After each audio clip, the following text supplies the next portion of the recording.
Hello everybody, this is Danny from Deep South Homestead. We're in our Back to Eden garden this morning, what's left of it. We are trying to, we're going through here getting our tomatoes out, the Amish paste. We've had 6 days of torrential rain here. Humidity is so high. The disease has come up the tomato plants. It's completely destroyed them. You can see this one here. There's absolutely no green left on it. Very little, just a little bit in the tops left. All the bottoms have died in the last 6 days with this extreme 100-something degree heat index temps we're having. So we're going to just try to go and get these plants out of here, get the tomato cages out. Then we get the daunting task of hand pulling. Instead of being able to plow something, we have to hand pull now all the weeds that are in the Back to Eden garden, because it is completely covered up with this mimosa weed that is new to our area here. It is just taken over. It comes up through 6 inches of mulch. It just, it doesn't matter if it's mulched or not. It comes up and it has a very evasive root system on it. It's a huge root system. You can see how big the roots are on it. It's just massive and depletes the soil completely. So we've got to go through here now, taking a lot of our time hand pulling everything, where normally in a garden we would just go in and bring a plow in and just plow the ground and it would be over with and it would kill it. Now it'll take us probably 3 hours to do this little small spot here, where normally I could do it in 15 minutes with a tractor and be over with. But it is what it is, and we've got to continue on and get it done. Okay, we've gardened here for several years now. We have never ever had a problem with root nematodes here until we put the wood chips. We decided to put them in here this year, and when we did, we've ended up with real bad root nematodes here. I mean, you see how they've literally destroyed all of our tomato plants. We don't know if the wood chips done this. We've never had them in this garden. And it seems like when we put the wood chips down, the soil got extremely warm. And these things have destroyed all of our tomatoes. And now we're wondering if we'll ever be able to plant anything here again because of the root nematodes. We just don't usually have this problem here.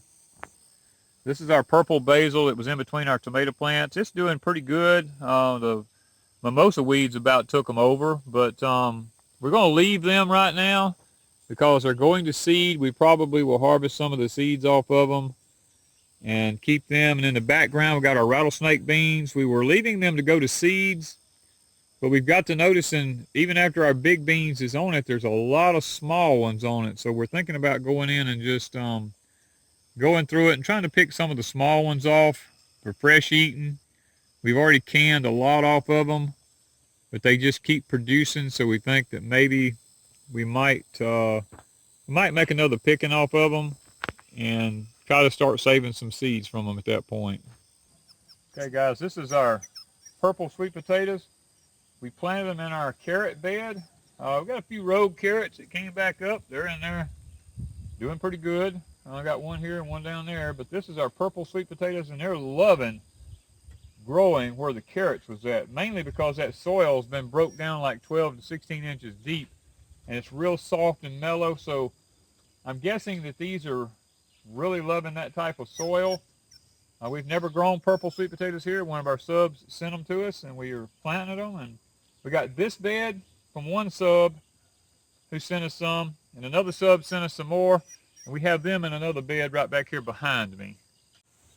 This is the other bed of the purple sweet potatoes here that we have growing in our other carrot bed.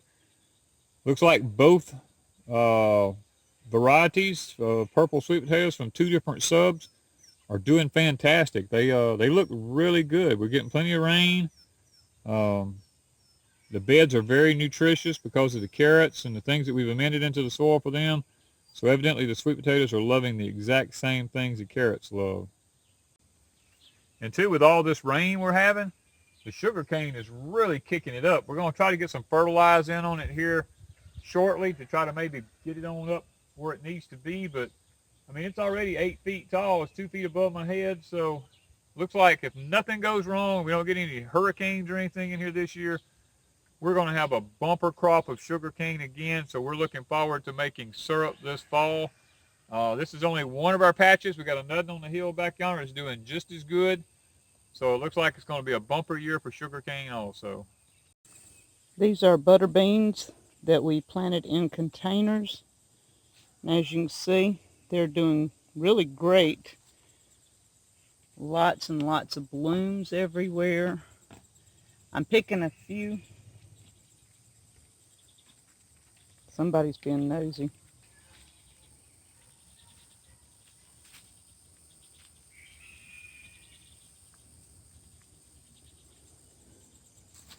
I'm picking a few of these beans today. It's not many, but it's enough for us to eat. So the containers are doing really well. They're getting plenty of water from the rain that we're getting, and they're blooming like crazy. The lady peas are ready. I could pick more of those in a little bit because they are just hanging.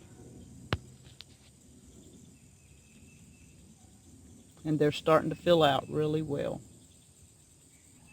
So our container garden is doing pretty good on this end with the butter peas and the butter beans.